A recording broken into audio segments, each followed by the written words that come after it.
안녕하십니까, 스미다스입니다. 4월 23일 스미다스의 정보분실, 정보분석실, 정보실 리포트 제1부 시작을 하도록 하겠습니다. 오늘은 간단한 뉴스 소개, 몇몇 이슈들이 있습니다. 그래서 이 이슈들을 소개를 해드리고 여기에 대한 내용을 같이 한번 고민해보는 시간을 갖도록 하겠습니다. 가급적이면 제가 여기 뜨는 광고들을 다 지웁니다. 왜냐면 제가 이 광고들 때문에 혹시라도 이제 구글 쪽에서 태클이 들어올 수 있어서 일단은 뜨는 광고들은 다 일단 지우고요. 그렇게 진행을 하고 있습니다. 가급적이면 지울 텐데 경우에 따라서는 또 이제 못 지우는 광고도 있긴 있죠. 네, 아무튼 시작해 보겠습니다. 네, 첫 번째 뉴스는요. 그 트위터 보시는 분들은 이제 제가 보셨을 텐데 이 뉴스를 아프리카에 불기 시작한 원전 바람, 러시아, 중국이 다 쓸어갈 판이라는 제목의 기사입니다. 4월 21일 날 나왔고요. 이틀 전에 나온 기사입니다. 제가 이제 일전에 저희 우리나라 탈원전 문제 때문에 이제 국제 원전 시장에서 경쟁력이 좀 사라진다. 이런 말씀을 드린 적이 있었는데, 그거 관련된 기사라고 보시면 되겠습니다. 일단 내용을 쭉 읽어드리고, 설명을 좀 드리겠습니다. 지난달 초 서아프리카 가나의 수도 아크라에서는 아프리카 원자력 위원회 전문가 모임이 열렸습니다. 주요 의제 중 하나는 아프리카 국가들의 원전 개발이었습니다. 로이터 통신에 따르면 참석자 상당수가 원전의 필요성을 주장을 했다고 합니다. 콜린 나말람보 아프리카 원자력위원회 위원장은 이 자리에서 핵 비확산이나 안전 문제도 고려해야겠지만 대다수 아프리카 국가가 원자력을 수용하기를 원한다라고 말했다고 합니다. 이처럼 아프리카에는 원전 바람이 불고 있습니다. 현재 아프리카 대륙의 유일한 원전은 남아프리카 공화국이 1984년부터 운영 중인 퀘버그 원전 2기뿐입니다. 하지만 안정적 전력 공급에 대한 수요가 커지고 청정에너지 개발에 힘이 실리면서 원전 건설을 검토하는 아프리카 국가가 늘고 있습니다. 미국 폭스뉴스에 따르면 아프리카 대륙에서 20개국 이상이 원전 개발을 추진 중이라고 합니다. 원전 강국 러시아와 중국은 새로운 원전 시장으로 떠오른 아프리카 공략에 박차를 가하고 있습니다. 미국의 싱크탱크 보고서에 따르면 러시아와 중국이 원전을 활용해서 아프리카에서 영향력을 넓히고 있다고 평가한 바 있습니다. 왜 아프리카인가? 아프리카는 전기 인프라 부족으로 전력난을 겪고 있습니다. 12억이 넘는 인구 가운데 전력을 제대로 공급받지 못하는 사람이 절반에 이릅니다. 그간 아프리카 내 원전 개발 논의가 있었지만 비용 문제 때문에 구체화되지 못했습니다. 하지만 최근에 이제 기류가 달라졌는데 빠른 속도로 증가한 인구와 경제 성장으로 과거보다 전력 수요가 늘어나면서 전력 공급의 안정성 확보가 시급해졌기 때문입니다.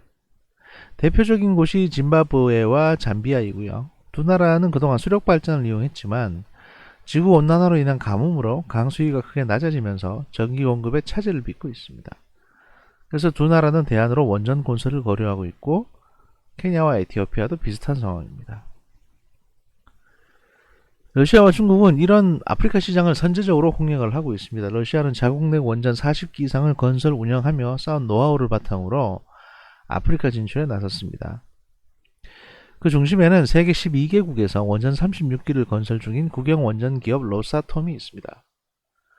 로사톰이 이집트 북서부 지역의 이제 엘다바에 짓는 새 원전 2기는 이르면 오늘 7월에 착공할 예정입니다. 건설 비용은 약 35조 원 가량 되고요. 이 가운데 85%를 러시아 정부가 대출을 해주고 있습니다. 막대한 원전 건설 자금을 직접 투입하면서 공격적인 개발에 나서고 있는 것입니다. 로사톰은 2018년 나이지리아와 원전 2기 건설 운영에 대한 협정에 사인하고 구체 협의를 하고 있습니다. 사실 한국이 탈원전 안 했으면 이거 나이지리아 원전도 우리 거였습니다. 원래 원전 건설뿐만 아니라 원자력 관련 기술 교류 및 교육에도 힘썼고 있습니다. 결국에는 그렇죠. 러시아 톰스크 공과대학은 지난 1월 가나 세계대학과 원자력 엔지니어 연구원 등 인재 양성 프로그램을 공동 수행하기로 합의했습니다. 프로그램에 들은 비용은 로사톰이 전액 지원합니다. 러시아는 지난 8월 짐바브웨와 원전 개발 관련 양해각서를 체결하면서 짐바브웨 내 우라늄 채굴권도 얻었습니다. 원전 개발뿐만 아니라 장기적으로 원자력 발전 연료까지 확보하겠다는 전략입니다. 이게 원래 다 우리 거여야 했습니다. 읽으면서 짜증나네요 진짜. 러시아와 중국이 아프리카를 무대로 원전 세일을 하는 반면 탈원전 정책으로 원전 산업 생태계가 무너지고 있는 한국은 이렇다 할 움직임이 없습니다. 한수원이 원전 건설 타진 중인 곳은 체코, 폴란드, 사우디아라비아 정도입니다.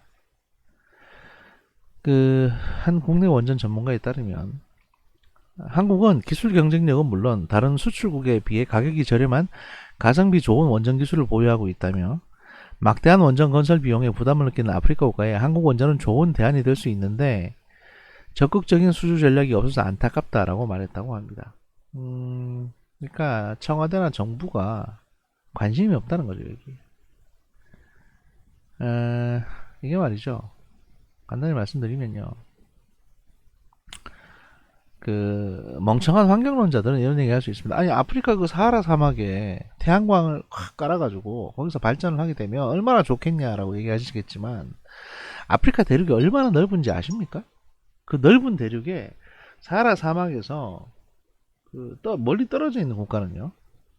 전기선을 까는 것만으로도 비용이 엄청나게 들어갑니다. 거의 원전 짓는 것만큼 비용이 들어가요. 전기는 단순히 이렇게 한쪽에서 충전한다고 되는 게 아닙니다. 케이블을 깔아야 될 거 아닙니까? 케이블을. 그 넓은 지역에 케이블을 깔고 그걸 관리하고 건설하는 비용은 그냥 공짜로 누가 깔아줍니까? 그러니 어떤 국가든지 간에 자국 영토 내에 원자력 발전소를 짓고 싶어 합니다. 그래야 전기자동차도 운영을 하고 대규모 산업, 중화공업, 사실 화학공업이나 제철이라든지 이런 중화공업 대부분이 엄청난 전기를 사용합니다. 말하면 답답한데요. 이런데 수출하고자 이명박 정부, 박근혜 정부에서 그렇게 노력을 했던 겁니다. 그런데 문재인 정부 들어와가지고 뭐 했습니까? 아무것도 안 했습니다. 오히려 해코지만 했죠. 자국 내 탈원전 제대로 할 것도 아니면서 탈원전 한답시고 해가지고 지금 날린 돈이 얼마입니까? 대체 이런 공사 용역들 이런 것만 따지고 봐도 제가 보기엔 날린 돈이요 거의 한 200조는 넘어가요 지금. 아무리 보수적으로 잡아도 200조입니다. 긴 말하면 뭐합니까? 정권 끝날 때나 바뀔라나? 다만 이제 현재 국내 원전 가동률은 좀 높아지고 있고요. 청와대에서도 이제 어쨌든 출구 전략을 고민하고 있다고 하니까 그걸 좀 지켜보시는 게 좋을 것 같습니다. 뭐 당장 탈원전 정책을 폐기하겠다라고 대놓고 말은 못하겠지만 나름대로 출구 전략을 고민하고 있는 걸로 알고 있고요. 예정돼 있는 예를 들면 이제 원전 해체 연구소 이런 것들을 만들고 있는데 그건 사실 탈원전하고는 별개의 문제라고 보시면 됩니다. 돈도 얼마 안 들어가고 그 다음에 원전 해체 기술이라는 건 사실 그렇게 어려운 기술은 아닙니다. 그냥 철거 기술이에요. 방사능 물질이 오염된 물질이 있는데 이거를 제염한다고 해서 이제 오염 물질을 가능한 한 제거하고 그 다음에 이거를 이제 뭐 로봇 기술들을 활용해 가지고 원격 조정을 해서 이런 어떤 장비들을 이제 철거하고 뭐 분해하고 산소 절단기를 절단하고 그래서 이제 땅에 묻어놨다가 일정 기간 지나면 꺼내서 다시 재처리하고 용광로에 녹이고 뭐 이런 포괄적인 기술을 말하는 겁니다. 일본은 지금 이게 굉장히 발달해 있고요. 발달해 있고 러시아도 발달을 해 있고요. 왜냐면 다 철거를 해봤으니까 미국도 그렇고 뭐 우리도 이제 해야죠. 해야 되는데 그렇게 어려운 기술은 아닙니다. 이거는 그렇게 어려운 기술이 아닙니다. 그리고 이 시장이 그렇게 큰 시장도 아니에요. 왜냐면 자국의 원전 철거는 보통 자국 내에서 합니다. 그리고 이 원전 지어놓은 원전들은 대부분 수명 연장을 하기 때문에 원전 철거 시장이 뭐 어마어마하게 열릴 것이다. 이건 그냥 우리만의 착각이고요. 우리만 지금 그러고 앉는 겁니다. 근데 그 연구소를 봤자 연구원 100명도 안 되는 연구소 짓는 거 사실 그렇게 뭐 어려운 건 아니니까. 다만 이제 이거 원래 원자력 연구원 내에 그 원전 해체 관련 부서를 따로 이제 두기로 했었는데 현 정부 들어와서 제가 알기로는 현 정부 들어와서 뭔가 눈에 보이는 게 좀 있어야 된다 해가지고 이걸 분리해가지고 따로 짓는 걸로 알고 있습니다. 돈 낭비죠 이것도 사실은. 돈 낭비예요. 제가 보기에는 두산중공업도 살리고 해야 되니까 조만간 그 별도의 공론화 없이 그냥 저 민주당이나 청와대 집권으로 그 신한울 원전이라고 있습니다. 공사하려다가 이제 스톱시킨 신한울 원전 2기가 있는데, 신한울인지 정확히 기억이 안 나는데 하여튼 그거 공사를 아마 재개하자라고 이제 얘기가 나올 것 같습니다. 그러면 두산중공업도 조금 숨통이 튈 수 있거든요. 그래서 그렇게라도 해결을 해야 되니까 탈원전 정책은 선언적으로는 아닙니다만 그런 식으로 어느 정도 이제 정리되지 않을까 싶고요. 어쨌든 지금 아프리카나 중국 시장은 이렇다. 그래서 이제 이거는 사실 진출하기 나름이다 라는 것이고요. 아프리카 국가들은 그럼 왜 원전이나 이런 걸 필요로 하냐. 사실 애들이 그 전기만 있으면 뭐 늘 그렇다시피 이 전기만 풍부하다면 지하수를 퍼올려 가지고 농사를 좀 더 윤택하게 지을 수가 있는데, 그러고 이제 지하수를 퍼올려서 그 꿀역물 안 먹고 정수해 가지고 이제 마실 수 있습니다. 근데 전기가 부족하기 때문에 못합니다.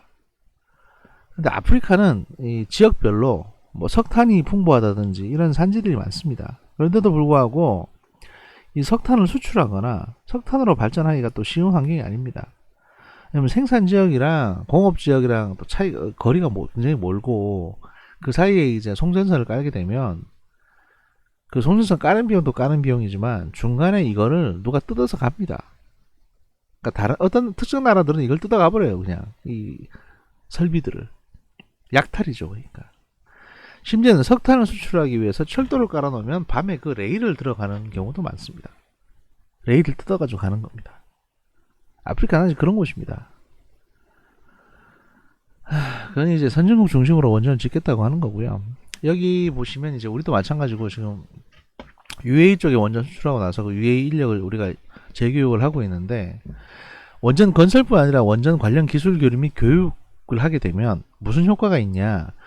이제 예를 들어 얘들은 지금 러시아제 원전 기술을 배울 거거든요. 근데 만약에 우리 원전이 수출되게 되면 이 친구들이 이제 미국 기술, 그 다음에 우리 기술, 이걸 배우게 됩니다. 그러면 앞으로 아프리카 내의 원자력 전문가들이 이제 한국 기술을 배운 전문가들이 많아지게 되고, 그럼 그들은 당연히 한국 원전을 또 구입을 하겠죠. 그런 겁니다. 그러니까 아예 밭을 가는 거예요. 이런 식으로. 그러니까 중국하고 러시아가 지금 열심히 하고 있는데, 우리는 지금 가장 중요한 시기인 이 4, 5년 동안 손가락만 빨고 있는 겁니다. 이거 진짜 벌 받아야 됩니다. 뭐 긴 얘기 안 하겠고요. 다음 뉴스. 열합뉴스에서 이제 나온 얘기인데요. 또 이것도 사실은 정신 나간 소리인데, 어떻게 보면 이제 뭐 분위기 파악을 잘 못하고 있는 건데, 석탄보다 싸진 LNG 가격, 한국 등 탈석탄 속도낼 듯이라는 이제 기사입니다. 단순히 가격만 보고 이제 이런 기사를 쓰게 되잖아요. 그럼 사실 이제 이 신유리라는 인간이 얼마나 여기에 대해서 공부를 많이 한 인간인지 모르겠습니다만, 또 이제 월스트리트 저널의 현지 그 기사를 인용을 하긴 합니다만, 이건 단순히 이렇게 볼 문제는 아닙니다. 그거 때문에 제가 설명을 좀 드리려는 겁니다. 액화천연가스 LNG 가격이 석탄값 수준으로 떨어져 환경오염을 줄이고자 석탄발전소 가동 감축을 꾀해온 한국 등의 탈석탄 정책이 속도를 낼 것 같다고 미 경제매체 월스트리트 저널이 보도했다. 이에 따르면 동부가 액화천연가스 가격 지표인 JKM, Japan Korea Market, 마커, 이게 사실은 LNG를 국가 단위에서 어마어마하게 소비하는 나라는 이 두 나라밖에 없습니다. 그래서 이 두 나라의 소비가를 이제 보통 보는데,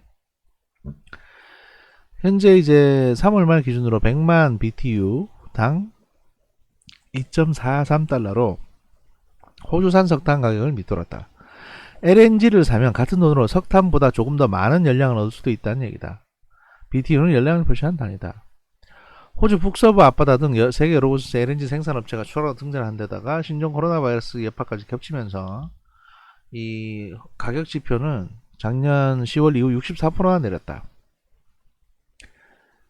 요거 지금 기억해 두십시오. 작년 10월 이후 64%나 내렸다. 그러니까 6개월 만에 64%나 가격이 떨어진 겁니다. 이처럼 LNG 가격이 하향 곡선을 그리면서 그전부터 석탄보다 환경오염이 덜한 LNG 사용을 위한 한국, 대만, 중국 등의 에너지 전쟁이 속도를 낼 수 있게 된 셈입니다. 특히 한국은 지난달 기준 60기인 석탄발전소 중 최대 28기의 가동을 멈춰 LNG 가격이 더 내린다면 석탄발전소 가동 중단이 늘어날 수도 있다는 관측이 나온다. 대만도 2025년까지 천연가스 발전 비중을 전체 50%로 늘리고 석탄 발전 비중은 줄여나갈 계획이다. 특히 중국은 대기오염 문제 때문에 뭐 블라블라 LNG일 수 있고 블라블라 이렇게 있죠. 근데 중국은 어차피 이 천연가스를 러시아산 PNG를 공급받을 겁니다. 좀 그럴 거고. 그래서 여기서 이제 이렇게 간단하게 보고 이제 기사가 끝나는데 여기서 핵심적인 거는 뭐냐면요.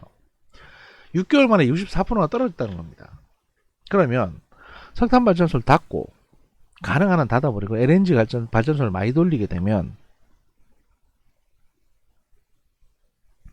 그럼 다시 6개월 뒤에 64%가 오르게 되면 그때는 어떻게 할 겁니까? 그러니까 가격 변동폭이 LNG 같은 경우에 이렇게 큰 폭으로 오르락 내리락 하게 되면 이거는 안정적인 에너지원이라고 할 수가 없습니다. 이게 무슨 얘기냐면 그 발전하는 데 있어 가지고 원자력이 가장 저렴합니다. 그러니까 발전 단가가, 그러니까 연료가 가장 싼 연료고 그 다음이 석탄이고요. 그 다음에 LNG입니다. 이런 순서대로 가거든요. 석유는 발전에 거의 사용하지 않습니다. 그런데 석탄 같은 경우는 기본적으로 일단 이제 기저발전 말씀부터 드리면 발전이라는 건 기본적으로 이제 기저에 깔려있는 발전이 있습니다. 우리나라 같은 경우에 원자력이 한 24%, 28%쯤 될 거고, 뭐 4에서 8%까지 왔다 갔다 합니다. 그 다음 나머지 한 35%가 이제 석탄이고, 이렇게 해서 한 70% 정도를 원자력과 석탄 발전이 메꿉니다. 가장 싼 걸로 돌리는 거죠. 그리고 전력 수요가 높아지면 LNG를 더 투입합니다. LNG는 금방 켰다 끌 수도 있고, 상대적으로 연료 가격이 비싸기 때문에 이제 기저 발전에는 쓰지 않고 가만 놔뒀다가 전력 소모가 좀 심해진다 그러면 LNG 발전소를 하나 둘씩 투입합니다. LNG 발전소는 이제 한국전력 산하 전력회사들이 가지고 있는 그 국영 발전소도 있고 또 민간에서 지어놓은 민간 발전소도 있습니다. SK라든지 포스코라든지 이런 회사들이 보통 발전소를 지어서 발전 사업을 하기도 합니다. 문제는 LNG는 일단 단가가 비싸기 때문에 결국 석탄 같은 수준의 기저발전으로 갈 수는 없습니다. 앞으로 만약에 이런 64%가 떨어진 이 가격대가 한 3, 4년 계속 유지되면 모르겠는데 보셨다시피 코로나 때문에 그런 거거든요. 지금 이게 만약에 해소가 되고 다시 이제 공장이 좀 돌아간다거나 이제 사업장이 돌아가게 되면 LNG 가격은 다시 올라갈 가능성이 높습니다. 어디까지나 발전에 한정해서만 그렇습니다. 게다가 그 에너지 문제는 또 발전 단가만 비교할 수가 없는 게 에너지는 사실 에너지 안보하고도 직결되는 문제입니다. 그러니까 우리가 당장 발전을 못하면 레이더건 뭐건 아무것도 가동을 못하기 때문에 이건 안보적으로 큰 위험 요인이 됩니다. 그런데 LNG 같은 100% 수입에 의존하는 에너지를 기저 발전에 사용할 수는 없는 겁니다. 왜냐면 그쪽에서 수출 안 한다 그러면 그걸로 끝이니까. 석탄은 저희가 이제 해외에서 수입도 합니다만 우리나라 내에도 석탄 매장량이 상당히 높기 때문에 그 석탄 발전은 한 30% 정도는 계속 유지를 합니다. 기본적으로. 아무리 못해도 우리가 24% 정도까지는 석탄 발전을 유지할 거라고 정부에서는 방침을 세워놓고 있습니다. 그러니까 석탄 발전이 완전히 없어질 수는 없는 겁니다. 원자력 석탄만 가지고 한 60% 정도는 아무리 못해도 60% 정도의 그 국가 전력 생산에 원자력과 석탄은 기여를 하게 될 겁니다. 왜냐하면 LNG 수급이 당장 안 된다든지 해상 봉쇄가 된다든지 전쟁이 났다든지 이런 경우가 되면 문제가 심각해질 수 있기 때문입니다. 그래서 100% 수입에 의존하는 LNG 같은 경우는 그런 어떤 형태의 전략 에너지로서 사용을 할 수가 없는 겁니다. 그런데 그럼 왜 이런 기사가 나왔냐? 아까 말씀드렸죠. 석탄 발전소는 민간이 갖고 있는 건 거의 없고요. 그 동서발전, 뭐 남동발전이라고 하는 한전 자회사들이 주로 갖고 있습니다. 석탄 발전소는. 이거를 한 60기 정도 있었는데 이거를 절반 가량을 세워버렸죠. 이렇게 되니까 한전 쪽에 적자가 누적이 됩니다. 그러면 석탄을 그만큼 세우고 그럼 상대적으로 놀고 있던 LNG 발전소를 돌렸을 거 아닙니까? 대기업이 가지고 있는 SK나 포스코가 갖고 있는 LNG 발전소를 가동을 하고 걔들한테 돈을 줬을 거 아니에요. 전기요금을. 이 말은 뭐냐면 대기업의 이익을 정부가 챙겨주는 겁니다. 대신 국가 발전소는 멈춰버리고 이러면 세금만 더 나가게 돼요. 결국 이거 세금으로 메꿔주는 겁니다. 세금으로 대기업의 이익을 보장해 주는 거예요. 그러면 앞에 말한 이제 월스트리트 저널에서 이걸 왜 보도를 했을까? 왜 이런 식의 보도를 했을까? 제가 보기에는 이 월스트리트 저널의 보도에 영향을 준 사모펀드가 분명히 있을 테고, 이 사모펀드는 SK나 그 포스코 쪽에 아마 LNG 발전 사업부 쪽에 투자를 했을 겁니다. 그래서 이제 그쪽이 주가가 오르기를 기대하면서 이런 보도를 한 게 아닌가. 그래서 이제 우회적으로 타고 한국 쪽으로 이제 보도가 나오게끔 만든 게 아닌가 싶은 생각이 듭니다. 요 밑에 댓글 내려보시면 아마 참담할 겁니다. 뭐 어쩌고 짐승들 유가 폭락 언제나 반등한다. 장기 에너지 웃기고 자빠졌네. 고양시 가스가 어쩌고 있죠. 탈원전 정책, 약간 무리한 탈원전 정책 때문에 사실 지금 정부 지지도나 여론들이 좋은 편은 아닙니다. 저는 빨리 이 문제가 해결됐으면 좋겠고요. 이런 보도 같은 것도 단순하게 보지 마시고 좀 꼬아서 볼 필요가 있다.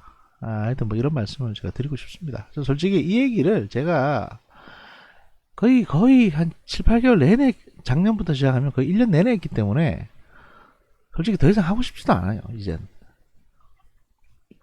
탈원전 정책이 잘못됐다.